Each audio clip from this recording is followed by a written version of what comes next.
안녕하세요. 뇌과학 박사 장동선입니다. 여러분, 제가 굉장히 좋아하는 영상인데 이 영상 다 잘 알고 계시죠? 바로 코로나19 팬데믹 한가운데서 정말 재미없고 다들 힘들어하고 이러던 와중에 잠깐이나마 우리에게 신박하게 정말 흥을 느낄 수 있게 해줬던 그런 음악과 춤이었는데요. 바로 대한민국 국민과 전 세계인들에게 한국인의 흥을 보여주는 그러한 영상이었다고 생각이 됩니다. 이게 정말 신나고 멋지기도 하지만 정말 창의적이다 이런 생각을 했습니다. 이렇게 창의적인 발상을 하는 사람은 어떤 사람일까 굉장히 궁금했습니다. 그래서 이 홍보물을 기획한 한국관광공사 브랜드 마케팅 오충섭 팀장님의 인터뷰를 읽어봤는데요. 국악인 판소리와 힙합을 접목해서 조선의 힙합을 만드는 과정을 읽어보니까 기획 단계에 어려움이 많으셨더라고요. 그 이유는 그동안 우리가 익숙하게 봐오던 광고와 달라서였다고 합니다. 그런데 오충섭 팀장님은 MZ세대 20, 30대를 타겟으로 한 광고임을 어필하면서 굉장히 강한 의지를 보였다고 하고요. 결과물은 여러분이 모두 보시는 것처럼 성공적이었죠. 여러분 이런 경험 해보시지 않았나요? 어딘가를 찾아가야 되는데 처음 갈 때는 그 시간이 굉장히 오래 걸리다가 거기에 가서 돌아오는 길은 굉장히 짧게 느껴지는 거. 그리고 또 누군가를 처음 만나서 이렇게 이야기를 나눌 때는 좀 어렵고 그 자리가 되게 길게 느껴졌는데 다음에 이제 몇 번 만나고 나서는 시간이 되게 금방 가는 것 같은 느낌. 그 이유가 바로 우리 뇌 안에서 repetition suppression이라고 반복 억제 현상이라는 게 있어서 그런데요. 뭐냐면 똑같은 자극을 보여줄 때 우리가 이미 본 자극이다 라고 하면은 신경세포들이 훨씬 더 에너지를 덜 쓰고 반응을 적게 합니다. 그러니까 처음에는 굉장히 많은 에너지를 사용해가지고 무언가를 새로 배우지만 그것을 일단 뭔지 알아 이러고 나면은 최소한으로만 신경세포의 에너지를 쓰는 거죠. 그러니까 우리가 뭔가에 금방 익숙해지는 과정도 뇌 안에서 이런 반복 억제 효과가 작용하기 때문이라고 할 수가 있는데요. 이거는 또 다른 것과도 연결이 되어 있습니다. 바로 우리가 반복되는 것에 대해서는 편안하게 생각하면서 안도감을 느끼지만 또 다른 한편으로는 또 새로운 걸 원하기도 하죠. 그러니까 우리의 뇌가 에너지를 아껴뒀다가 이 예측 가능한 것들은 뭔지 알아, 다 아는 거라고 이렇게 가다가 갑자기 새로운 게 나타나게 되면 이거 신박한데? 멋진데? 라고 하면서 뭔가 짜릿함을 느끼기도 하고 기쁨을 느끼죠. 바로 이것은 우리의 뇌가 새로운 자극을 경험했을 때 도파민이 많이 분비되기 때문이라고도 할 수가 있습니다. 익숙함과 낯섦 사이에서 절충점을 계속 찾으려고 하는 것이 우리의 뇌입니다. 자, 우리가 오늘 이야기해 볼 내용은 바로 창의성과 관련된 내용인데요. 창의성에 대해서도 역시 굉장히 다양한 정의들이 존재합니다. 그래서 하나의 정의로 이게 창의성이야 라고 100% 창의성을 담는 답이 있기는 어렵지만 일반적으로 우리가 이제 창의성을 정의할 때는 사물을 새로운 방식으로 볼 수 있는 능력을 창의성이라고 이야기를 합니다. 창의성 이야기하면 떠오르는 정말 창의적인 인물이 누가 있으신가요? 아마도 스티브 잡스가 떠오르실 텐데 스티브 잡스의 경우에는 창의성을 약간 비유적으로 서로 다른 점들을 연결해서 새로운 연결선을 만드는 것이다 라고 이야기하기도 했어요. 근데 실제로 뇌 안에서 일어나고 있는 작용도 비슷합니다. 우리가 새로운 생각을 할 때, 어떤 새로운 발견을 할 때, 새로운 아이디어가 떠오를 때 뇌가 전에는 사용하지 않던 새로운 연결을 만들어냈다라고 할 수 있는 거기 때문에 실제 세상 속에서 아이디어에 대해서도 서로 다른 연결이 중요하지만 뇌 안에서도 서로 다른 연결이 중요하다 이야기를 할 수가 있습니다. 굉장히 창의적인 예술가 중에는 또 우리가 빠뜨릴 수 없는 분이 있는데 바로 파블로 루이스 피카소입니다. 피카소의 경우에는 사람들이 예전에 보지 못하던 완전히 새로운 시각으로 그림들을 그리기도 했는데요. 또 피카소의 그 삶과 그림들을 조금 더 깊이 들여다보면 사실 시기마다 이 작품들의 스타일도 완전히 변했습니다. 그러니까 끊임없이 변화하면서 새롭게 자신의 창의성을 개발해 나간 그러한 화가라고도 할 수가 있는데 그러니까 피카소의 경우에도 굉장히 많은 작품을 남긴 걸로 유명한데요. 그림의 경우에는 13,500여 점, 그리고 조각품은 700여 점이나 창작했다고 해요. 그 외의 작품들까지 합치면 피카소가 남긴 작품이 수만여 점에 달한다고 하는데요. 사실 이게 대단하다고 볼 수가 있는 게 이렇게 많이 남겼다는 것 자체가 대단하다기보다는 매번 그 작품들에서 새로운 시도를 할 수 있었다라는 게 대단하다고 할 수가 있고요. 남이 생각하지 못했던 새로운 어떤 대작들을 남길 수 있는 원동력이 되지 않나라고 생각을 합니다. 사실 새로운 발견을 하거나 새로운 작품을 남기기 위해서는 가장 좋은 것이 많이 해보는 거라고 해요. 하루아침에 대단히 창의적인 어떤 작품이 생겨나는 것이 아니라 정말 여러 번 끊이지 않는 어떤 창작력을 불태울 때 멋진 작품도 나오는 거라고 하고요. 마찬가지로 농구 선수들도 이 정말 그 최고의 득점왕의 경우에는 굉장히 많은 슛을 쏘게 되면 그 슛들 중에 어떻게 내가 어떤 상황에서도 슛을 넣을 수 있는지 이 노하우가 또 쌓여가면서 많은 슛을 하는 선수가 가장 많은 슛을 성공하는 그러한 선수가 된다고 합니다. 기술 분야도 마찬가지인데요. 기술 분야에도 우리가 혁신을 이야기하지만 이 혁신이 어느 날 갑자기 만들어지는 것이 아니라 사실은 굉장히 오랜 시간 동안 누군가가 이런 시도도 해보고 저런 시도도 해보면서 신기술이 형성되어진다라고 할 수가 있을 것 같습니다. 우리의 뇌가 세상을 인지하고 학습하는 데 있어서 어떠한 방식으로 하느냐라고 보면요. 뇌의 신경세포와 신경세포가 연결이 돼서 신호를 전달하는 거거든요. 그래서 우리가 어떠한 새로운 것들을 학습하게 된다, 배우게 된다라고 그러면은 뇌 안에서 새로운 연결이 만들어진다라고 이야기를 할 수가 있습니다. 그래서 우리가 아주 어린 아이 때부터 나이가 들어가면서 계속해서 뇌에서 새로운 연결들을 만들고 있는데요. 여기서 신기한 건 사실 우리가 늘 사용하던 방식대로 어떤 물건을 사용하거나 아니면 늘 세상을 보던 대로 보게 되면은 새로운 연결들이 생길 필요가 없는데 우리의 뇌는 계속해서 새로운 연결들을 만들고 있어요. 그래서 예를 들어서 우리가 뇌의 어떤 특정 부위가 파괴가 된다. 뭐 뇌졸중이 왔다든지 아니면 뇌의 일부 부위가 마비, 장애가 와가지고 파괴가 되더라도 새로운 연결들이 만들어지면서 이 부분을 우회해가면서 똑같은 역할을 할 수 있는 그러한 능력이 뇌에는 있습니다. 그러니까 도로를 보게 되면 파괴된 부분이 있다고 한다. 그럼 그 주변에 우회 도로를 만들어서 가는 것처럼 뇌 안에서는 어떤 문제가 있다. 그럼 그것을 극복하는 능력도 탁월한데요.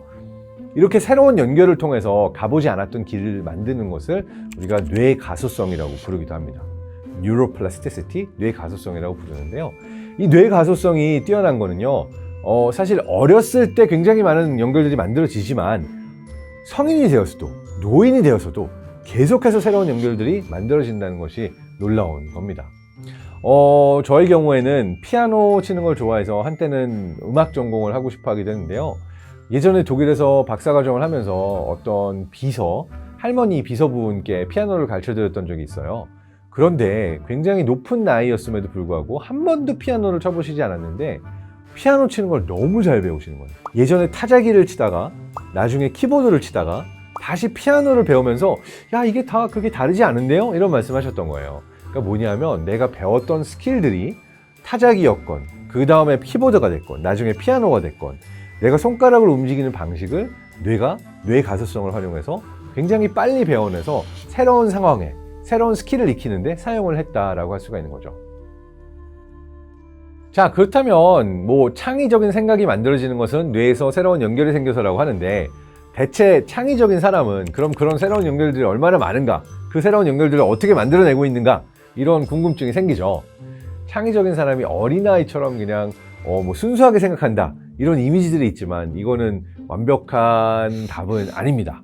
왜냐하면 이런 연구를 했었거든요. 그러니까 우리가 어떠한 새로운 책의 커버 디자인을 한다고 생각해봐요. 디자이너들이 얼마나 멋진 새로운 커버를 창조할 수 있는가.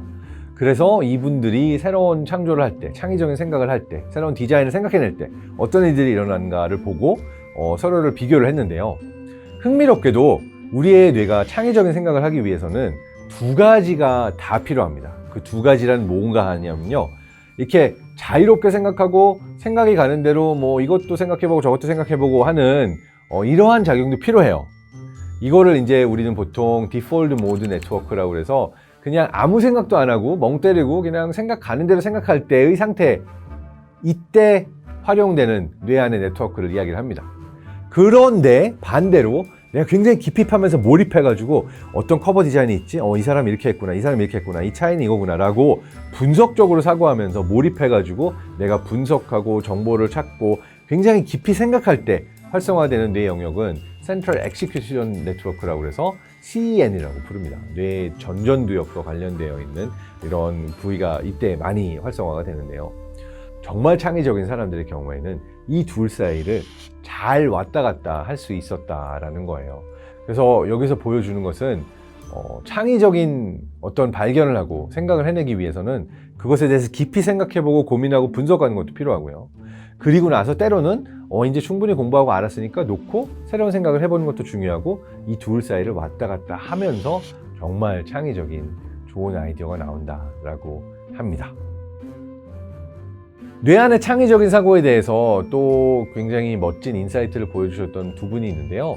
바로 우리가 뭐 넷플릭스나 아니면은 책으로도 볼 수가 있는데 창의적인 뇌, 창조하는 뇌라는 책을 쓴 뇌과학자와 디자이너 페어가 있습니다. 바로 뇌과학자 데이비드 이글먼과 디자이너 앤토니 브랜드가 이 책을 쓰고 또 이 영상이 등장을 하는데요. 이분들이 이야기하는 창의적이 되기 위한 핵심 전략은 세 가지가 있습니다. 바로 밴딩, 브레이킹, 블렌딩 이야기를 하고 있어요. 밴딩은 휘기, 브레이킹은 쪼개기, 블렌딩은 섞기. 그래서 정말 창의적인 어떤 작품이 나왔을 때 이걸 어떻게 만들어냈나 라고 봤더니 과거에 있었던 어떤 것들을 살펴보면서 그것을 재창조하면서 창의적인 어떠한 새로운 생각들이 생겨났다 얘기를 하고 있습니다.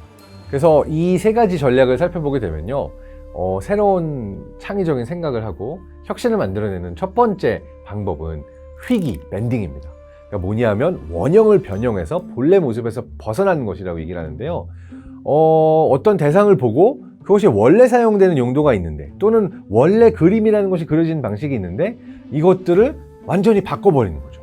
두 번째는 브레이킹이라고 해서 쪼개기라고 합니다. 우리가 보면은 어떠한 그림도 그렇고 어떤 작품도 그렇고 굉장히 많은 요소들로 우리가 이걸 나눌 수가 있죠.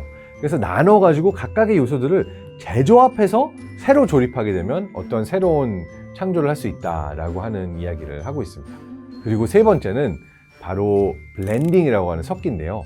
커피 그리고 뭐 와인 이 분야에서도 블렌딩이라는 말을 많이 쓰죠. 서로 다른 두 품종을 어떻게 적절히 섞어줘야 완전히 새로운 맛과 향이 생겨나는가 이러한 것들을 연구하고 있는데 이게 이제 아이디어의 무한한 결합이다라고 생각을 할 수 있습니다.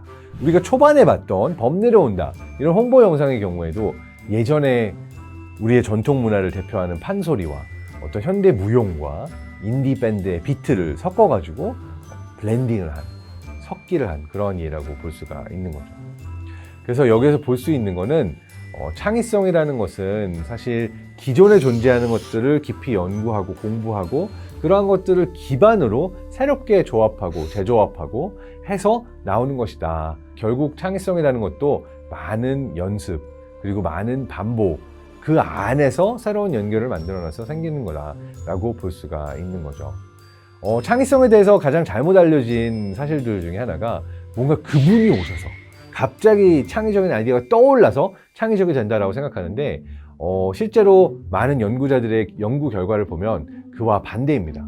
정말 창의적인 사람의 경우에는 내가 어떻게 하면 창의적인 생각을 할 수 있고 창의적인 아이디어를 만들어낼 수 있는지 굉장히 철저한 습관 위주로 움직였다고 해요. 그러니까 내가 책상 앞에 앉아서 이 시간만큼은 온전히 이 일을 하겠다라고 내 뇌가 창의성을 발휘할 수 있는 시간들을 미리 정해놓고 내가 몰입하고 집중할 수 있는 그러한 습관 형성이 창의성에 되게 중요했다라고 얘기를 하고 있는 거죠. 한 번도 경험해보지 못한 코로나19를 겪으면서 이 팬데믹을 겪으면서 사실 굉장히 많은 창의적인 아이디어들이 필요한 상황이 되기도 했습니다.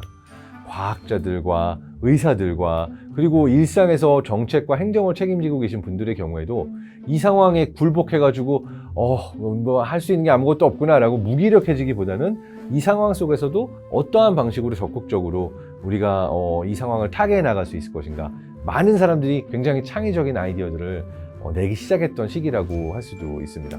대표적인 예로 병원에 가면 병이 나으려고 하는데 오히려 병원이 감염병의 온상이 됐다. 아니 대체 이 문제를 어떻게 해결해야 되는가 라고 했을 때 이것을 드라이브 스루 방식이라는 걸 도입해 가지고 우리나라가 세계 최초로 어떤 답을 냈었죠. 그런데 드라이브 스루 방식을 넘어서서 워킹 스루 방식이라는 것도 채택이 되고 개발이 됐습니다.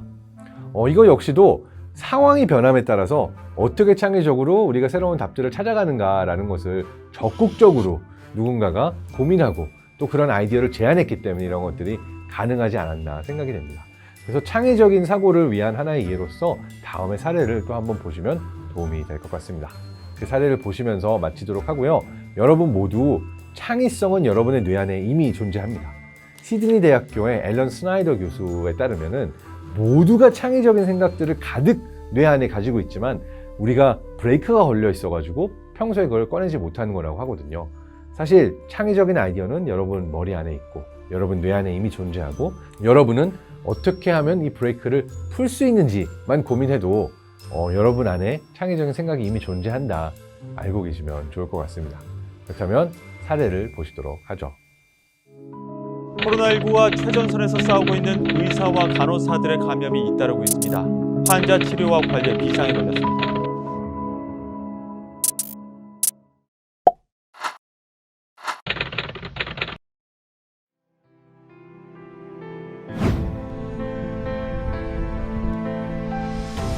저희가 환자분이 들어오셔서 방호복으로 갈아입고 검사하고 소독하고 하는데 40분에서 1시간 정도 가량이 소요됐기 때문에 속도를 따라갈 수가 없었어요.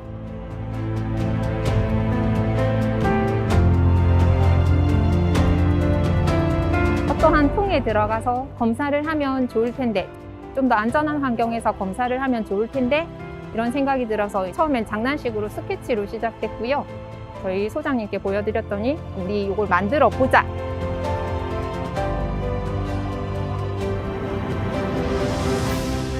일회적인 검사 부스로 끝나는 게 아니라 앞으로 이제 전염병이라던가 감염병에 대해서 이제 K-워크스나 K-방역이 전염 감염병 예방에 이제 표준이 되도록 지금 국가에서 진행 중이신 걸로 알고 있습니다.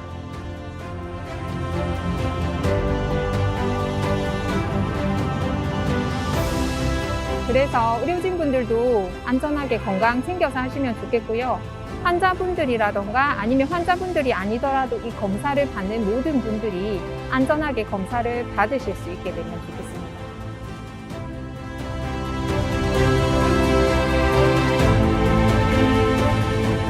나의 보호도 중요하고 다른 분의 건강 보호도 중요하기 때문에 실내 공간이라던가 사람들이 많이 모여 있는 지역, 특히 병원, 약국을 방문하실 때는 꼭 마스크를 착용해 주시면 감사하겠습니다.